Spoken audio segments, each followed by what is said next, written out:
ஹாய்ங்க, எல்லாருக்கும் good morning. இன்றைக்கி Saturday, so கொஞ்சம் லேட்டாக தான் எழுந்திரிச்சேன். அப்புறம் என்னோடய ஃபேவரட் செடிகளுக்கெல்லாம் ஸ்ப்ரே அடிச்சிட்ருக்கேன். ஜன்னல் ஓரத்தில் வச்சனால வெயில் பட்டு இந்த மே மந்த் ஃபுல்லாக ஜன்னல் கிட்ட இருக்க செடி மட்டும் வாடிடுச்சுங்க. அதுக்கப்புறம் என்னோடய அழுக்கு துணியெல்லாம் எடுத்து மிஷினில் போட்டாச்சு. இல்லைன்னா என் ஹஸ்பண்ட் எழுந்திரிச்சு வந்ததுமே மிஷின் தானமாக துவைக்குது, நீ எடுத்து உள்ளே போடக்கூடாதா அப்படின்னு சொல்லுவார். அதனால் அவர் வர்றதுக்கு முன்னாடியே துணியெல்லாம் எடுத்து மிஷினில் போட்டாச்சு. அப்புறம் எனக்கும் அவருக்கும் டீ போட்டுட்ருந்தேன். இந்த டீயை எப்படியாவது விடணும்னு நினைக்கிறோம். ஆனாலும் அந்த காலையில் நேரம் அந்த டீ தாங்க நமக்கு ஒரு பூஸ்ட் மாதிரியே.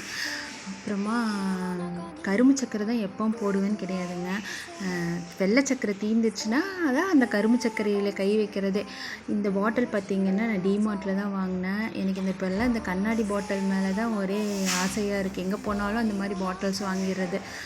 அதுக்கப்புறம் நாங்கள் 2 பேரும் டீ குடிச்சிட்டோம். அப்புறம் நேற்று பார்த்திங்கன்னா அரிசி உளுந்தெல்லாம் ஊற வச்சுருந்தேன். அப்புறமா கருப்பு உளுந்து தான் ஊற வச்சுருந்தேன்.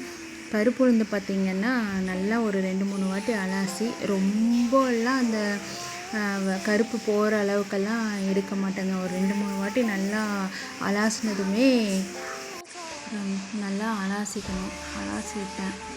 அப்புறம் பார்த்திங்கன்னா கிரைண்டரில் போட்டு அரைக்கிறதுக்கு போட்டுட்டேன். அடுத்தது மாவு தீர்ந்து போச்சுங்களா, அதனால் இன்றைக்கி என்ன பண்ணலான்னு பார்த்தா அவல் உப்புமா பண்ணலாம். அது என் குழந்தைகளுக்கும் பிடிக்குன்றனால ரவையெல்லாம் சாப்பிட மாட்டாங்க, அதனால் அவல்னால் சாப்பிடுவாங்கன்ட்டு அவல் உப்புமா பண்ணேன். அவல் அலசி எடுத்து அதுக்கு முன்னாடியே இதெல்லாம் போட்டுட்டேன். அப்புறம் பார்த்திங்கன்னா அவல் உப்புமாவுக்கு எப்போவுமே பார்த்திங்கன்னா தேங்காய் சட்னி மட்டும்தாங்க நல்லாயிருக்கும். வேறு எது வச்சு சாப்பிட்டாலும் நல்லாவே இருக்காது. இந்த தேங்காய் துருவி பார்த்திங்கன்னா நின்றுட்டே துருவலாம். இது எங்கள் நாத்தனார் வாங்கி கொடுத்தாங்க எங்களுக்கு. இது ரொம்ப உட்காந்து துருவிங்களே அப்படி சொல்லிட்டு வாங்கினது. கேரளாவில் எங்கள் வீட்டில் இருந்தது இங்கே எடுத்துகிட்டு வந்துட்டோம். அப்புறம் என்னோடய டிஃபன் ஐட்டம்லாம் முடிஞ்சுதுங்க, அவ்வளோதாங்க.